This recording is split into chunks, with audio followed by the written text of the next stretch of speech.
نحمده ونصلي على رسوله الكريم اما بعد فاعوذ بالله من الشیطان الرجیم بسم اللہ الرحمن الرحیم اللهم صل على سیدنا و مولانا محمد وعلى آلہ وبارک وسلم۔ تمام احباب کو السلام علیکم ورحمۃ اللہ وبرکاتہ۔ آج ہم جس صحابی وقت کے بارے میں بات کرنے جا رہے ہیں، اس وقت ان کی عمر تیسری دہائی میں تھی جب نبی کریم صلی اللہ علیہ وآلہ وسلم نے حق و ہدایت کی دعوت کا برملا اظہار کیا تھا۔ وہ حسب و نسب کے اعتبار سے قریش کے معزز ترین خاندان سے تعلق رکھتے تھے اور دولت و ثروت کے لحاظ سے ان میں سب سے فائق تھے۔ اگر ان کا باپ اڑے نہ آتا تو وہ اس لائق تھے کہ اپنے ہم عمروں سعد بن ابی وقاص اور حضرت مصعب بن عمیر رضی اللہ عنہ کی طرح بہت پہلے مشرف با اسلام ہو چکے ہوتے۔ قارئین کرام کو معلوم ہے کہ ان کا باپ کون تھا۔ وہ مکہ کا سب سے سرکش جابر شخص، شرک و کفر کا قافل سالار اور مسلمانوں کی ابتلاء و آزمائش کا سب سے بڑا ذمہ دار تھا، جس کی مکاری اور چال بازی کے ذریعے اللہ تعالیٰ نے اہل ایمان کو یقین کو پرکھا اور اس معیار پر کھرے اترے، اور اس کے متعلق بس اتنا جان لینا کافی ہے کہ وہ ابو جہل تھا۔ یہ تو ان کا باپ تھا اور وہ خود اکرمہ بن ابو جہل مخزومی ہے۔ اکرمہ کا شمار قریش کے معدود چند سربراہوں، رئیسوں اور ان کے نامور شاہ سواروں میں ہوتا تھا۔ اکرمہ ابن ابی جہل نے خود کو اس حال میں پایا کہ وہ اپنے باپ کی مرضی کے مطابق رسول اللہ صلی اللہ علیہ وسلم کی مخالفت کرنے پر مجبور ہے، چنانچہ اس نے ان کے ساتھ سخت عداوت کا رویہ اختیار کیا۔ ان کے ساتھیوں کو دردناک سزائیں اور اہل اسلام پر ایسی زہرہ گداز عقوبتیں نازل کیں کہ اس کے باپ کی آنکھیں ٹھنڈی ہو گئیں۔ جب اس کے باپ نے مارکہ بدر میں لشکر شرک کی قیادت کی اور لات و عزمہ کی قسمیں کھا کر اعلان کیا کہ محمد صلی اللہ علیہ وسلم کو شکست دیے بغیر وہ مکہ واپس نہیں لوٹے گا، اس نے بدر کے مقام پر پڑاؤ ڈال کر وہاں 3 دن قیام کیا۔ اس دوران وہ اونٹ ذبح کر کے ان کا گوشت کھاتا اور شراب پیتا رہا۔ اس کی دل بستگی کے لیے دف بجا بجا کر لونڈیاں اسے گانے سناتی رہیں۔ جس وقت ابو جہل اس مارکے کی قیادت کر رہا تھا، اس کا بیٹا اس کا قابل اعتماد دست و بازو تھا، لیکن لات و عزا نے اسے نہ اس کی پکار سنی اور نہ اس کی مدد کو آئے، کیونکہ وہ سننے سے معذور اور مدد کرنے سے عاجز تھے۔ تو وہ ذلت کی موت مارا گیا، اور اس کے بیٹے نے دیکھا کہ مسلمانوں کے پیاسے نیزے اس کے خون سے اپنی پیاس بجھا رہے ہیں۔ اس نے اپنے کانوں سے ان کے حلق سے نکلنے والی آخری چیخ سنی تھی۔ اکرمہ بدر کے میدان میں قریش کے اس عظیم سردار کی لاش چھوڑ کر مکہ لوٹ آیا۔ مسلمانوں کے ہاتھوں ذلت آمیز شکست کھانے کے بعد اس کے لیے یہ ممکن ہی نہ رہا کہ وہ اپنے باپ کی لاش اٹھا کر لاتا اور اسے مکہ میں دفن کرتا۔ راہ فرار اختیار کرتے ہوئے وہ بادل نخواستہ اسے مسلمانوں کے رحم و کرم پر چھوڑ آیا، اور مسلمانوں نے دوسرے مقتولین کے ساتھ اسے بھی بدر کے کنویں میں پھینک کر اس پر ریت ڈال دیا، اور اس روز سے اسلام کے ساتھ اکرمہ کے رویے نے دوسری صورت اختیار کر لی۔ پہلے تو وہ اپنے باپ کی حمایت میں اسلام کا مخالف تھا، مگر آج اس کے انتقام کے لیے اس سے برسر پیکار ہو گیا، اور یہیں سے اکرمہ اور اس کے دوسرے ہم خیال مشرکین قریش، جن کے آباء و اجداد جنگ بدر میں مارے گئے تھے، وہ ان کے انتقام کی آگ میں جل رہے تھے۔ اہل مکہ کے سینوں میں رسول اللہ صلی اللہ علیہ وسلم کے خلاف عداوت کی آگ اور انتقام کے شعلے بھڑکانے میں لگ گئے، جس کے نتیجے میں عہد کا خون ریز مارکا پیش آیا۔ جنگ بدر میں اپنی شکست کا بدلہ اور اپنے مقتولین کا انتقام لینے کے لیے قریش کو جو لشکر جرار مکہ سے روانہ ہوا، اکرمہ اس میں شریک ہو گیا۔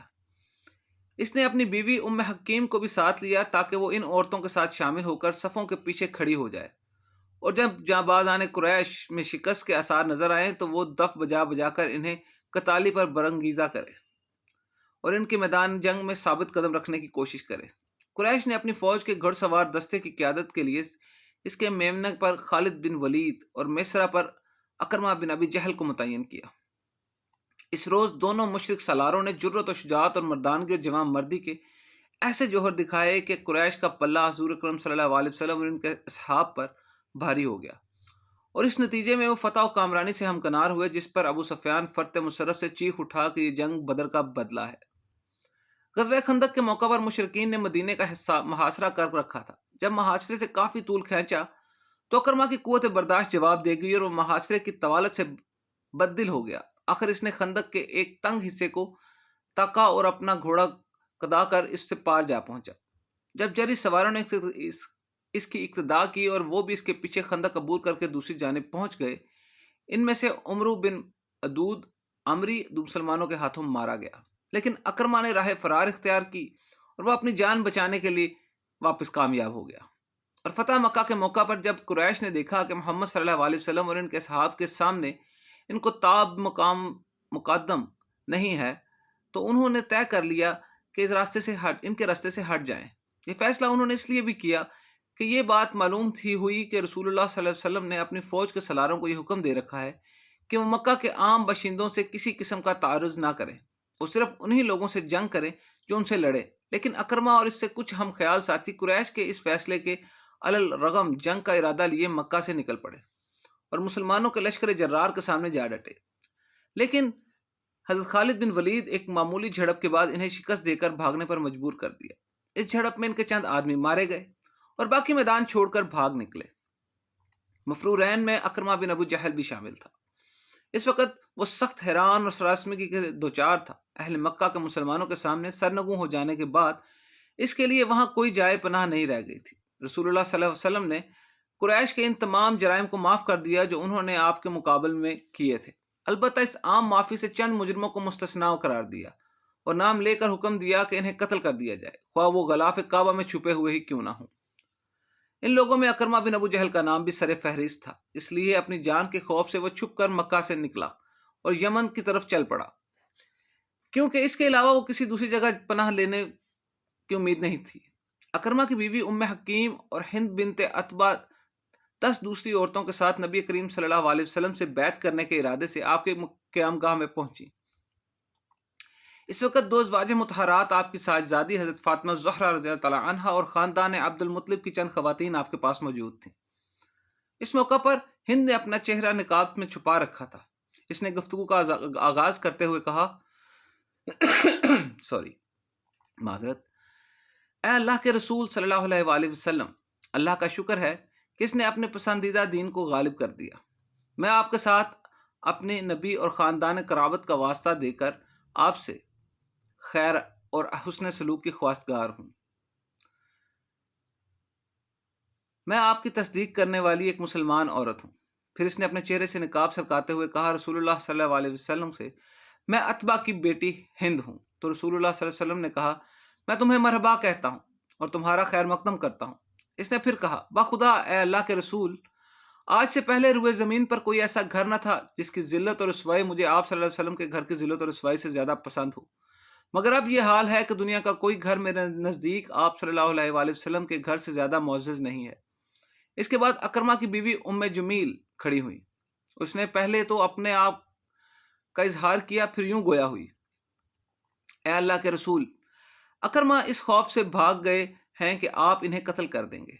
اللہ کے رسول، آپ انہیں امان بخش دیں، اللہ آپ کو امان دے گا۔ آپ نے اس کی درخواست سن کر ارشاد فرمایا، اکرمہ ابن ابی جہل کو امان دی جاتی ہے۔ شوہر کی جاں بخشی کا اعلان سن کر ام حکیم رضی اللہ عنہا اس وقت اپنے رومی غلام کو ساتھ لے کر اس کی تلاش میں نکل پڑی۔ جب وہ چلتے چلتے دور نکل گئے تو دوران سفر غلام کی نیت خراب ہو گئی اور اس نے ان کے اوپر ڈورے ڈالنا شروع کر دیے۔ وہ اسے امید دلاتی اور ٹالتی ہوئی عرب کے ایک قبیلے میں پہنچ گئیں۔ وہاں پہنچ کر اہل قبیلہ سے مدد کی طلب کی اور اہل قبیلہ نے غلام کو اپنے پاس قید کر دیا اور ام حکیم رضی اللہ تعالی عنہا نے تنہا اپنا سفر جاری رکھا اور آخر کار تہامہ کے علاقے میں سمندر کے کنارے اکرمہ کو جا پایا۔ اس وقت وہ ایک مسلمان ملاح سے گفتگو کر رہا تھا کہ وہ اسے اس پار پہنچا دے، مگر ملاح اس بات پر مصر تھا کہ پہلے تم اخلاص کا اظہار کرو، تب میں تم کو اس پار لے جاؤں گا۔ اکرمہ نے پوچھا، میں اخلاص کا اظہار کس طرح کروں؟ تو اس نے کہا، کہو اشہد ان لا الہ الا اللہ و اشہد ان محمد رسول اللہ۔ اکرمہ نے جواب دیا، اسی سے بھاگ کر تو میں یہاں آیا ہوں۔ ابھی ان دونوں کی گفتگو کا سلسلہ جاری تھا کہ ام حکیم رضی اللہ تعالی عنہا اکرمہ کے پاس پہنچ گئیں اور اس سے بولیں، میرے ابن میں تمہارے پاس سب سے افضل، سب سے نیک اور سب سے اچھے انسان کی طرف سے آئی ہوں۔ میں تمہارے پاس محمد صلی اللہ علیہ وسلم بن عبداللہ کی طرف سے آئی ہوں۔ میں نے ان سے تمہاری جان بخشی کا وعدہ لے لیا ہے، تم اپنی جان کو ہلاکت میں نہ ڈالو۔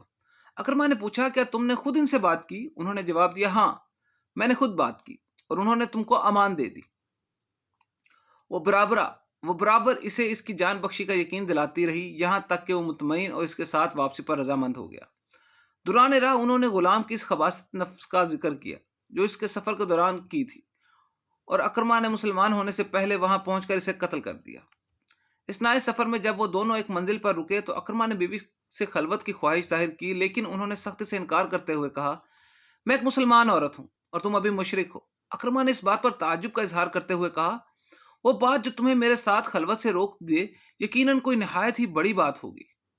جب اکرما مکہ کے قریب پہنچا تو رسول اللہ صلی اللہ علیہ وسلم کے صحابہ کرام نے فرمایا، اکرما بن ابی جہل بہت جلد ایک مومن اور مہاجر کی حیثیت سے تمہارے پاس پہنچنے والا ہے۔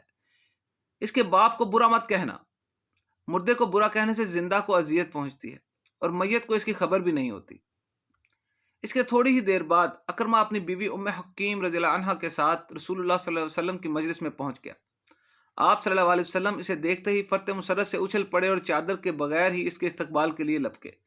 پھر جب آپ اپنی جگہ پر آ کر بیٹھ گئے تو اکرما نے کھڑے کھڑے عرض کیا، محمد صلی اللہ علیہ وسلم، ام حکیم نے مجھے بتایا ہے کہ آپ نے مجھے امان دے دی ہے۔ حضور نے جواب دیا، اس نے صحیح کہا، تم مامون ہو۔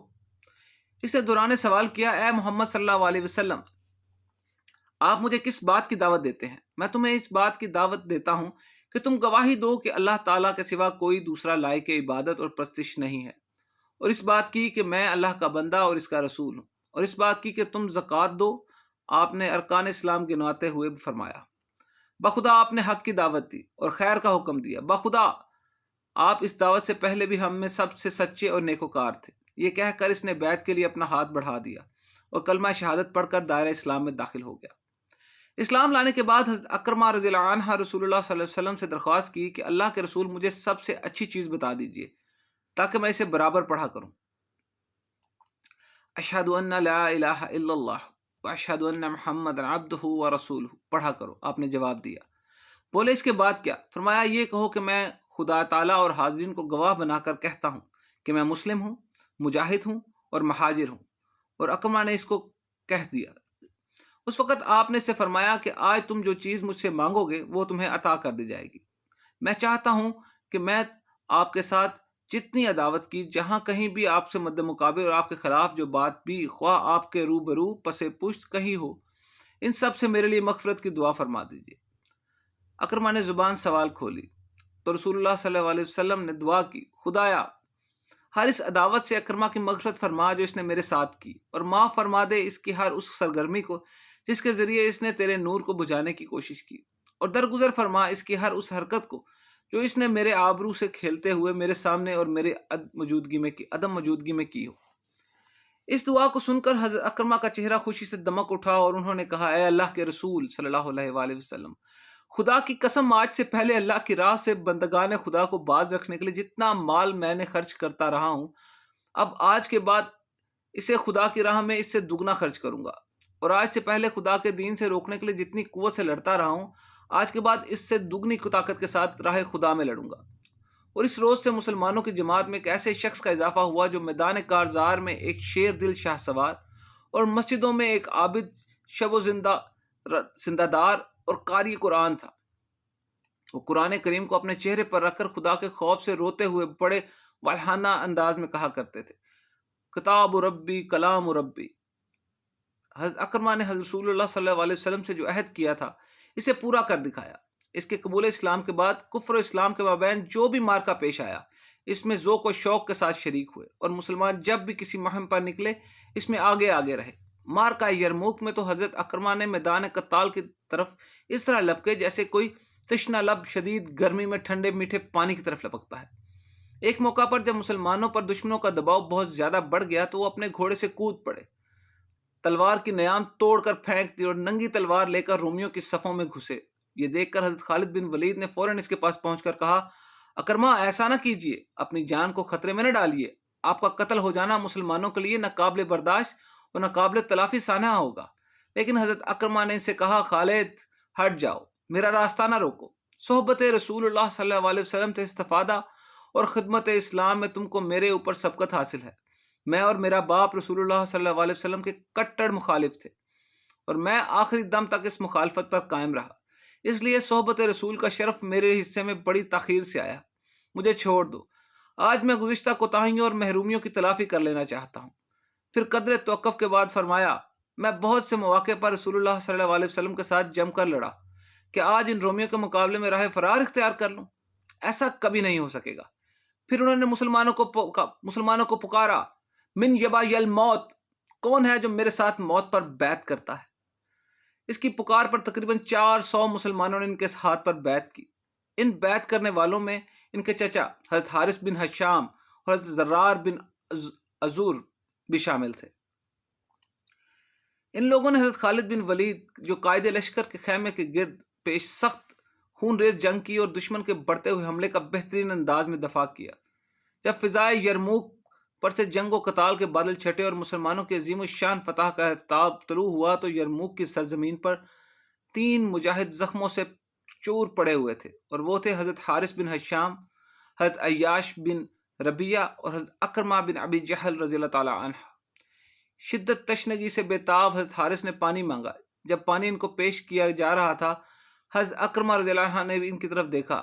حضرت حارث نے پہلے تو ان کو پانی پلانے کا اشارہ کیا، اور جب پانی ان کے پاس لے جایا گیا تو حضرت عیاش نے ان کی طرف نظر اٹھا کر دیکھا۔ حضرت اکرمہ نے اشارہ کیا پہلے ان کی پیاس بجھائی جائے، اور جب پانی پلانے والے ان کے قریب گئے تو دیکھا کہ وہ اس سے بے نیاز ہو چکے تھے۔ جب وہ پلٹ کر پہلے دونوں صحابیوں کے پاس پہنچے تو دیکھا وہ لوگ بھی اب کوثر سے اپنی پیاس بجھا چکے تھے۔ اللہ تعالیٰ ان سب لوگوں سے راضی ہو اور انہیں حوض کوثر سے اس طرح سیراب کرے کہ ان کے بعد انہیں تشنگی میں نہ محسوس ہو، انہیں جنت الفردوس کی سرسبزی اور شادابی مرحوم میں منت فرما، وہ ہمیشہ مستفید ہوتے رہے، آمین یا رب العالمین، یا ارحم الراحمین، یا خالق کل، یا رازق کل، یا مالک کل۔ رمضان کی اس پروقار راتوں میں میں تجھ سے تیری رحمت کی بھیک مانگتا ہوں، یا میرے مالک مجھ پر یہ کرم کر کہ میں کسی میدان کارزار میں تیرے کام آ سکوں، مجھے کسی کام لے یا میرے مالک۔ یا رب العالمین، ہم پر اپنا رحم کرم فضل فرما، ہمیں ہدایت عطا فرما، ہمیں ہدایت عطا فرما، ہمیں ہدایت عطا فرما۔ تو حاضرین و ناظرین، یہ تھے حضرت اکرمہ بن ابی جہل کی داستان حیات۔ اللہ رب العزت ہم پر اور ان پر سب پر اپنا رحم کرم فضل نازل فرمائے۔ اپنے ارد گرد لوگوں کا خیال رکھیں، دعاؤں میں یاد رکھیں۔ ملتے ہیں پھر ایک نئی صحابی کی داستان کے ساتھ، تب تک کے لیے وآخر الدعوانا ان الحمد للہ رب العالمین۔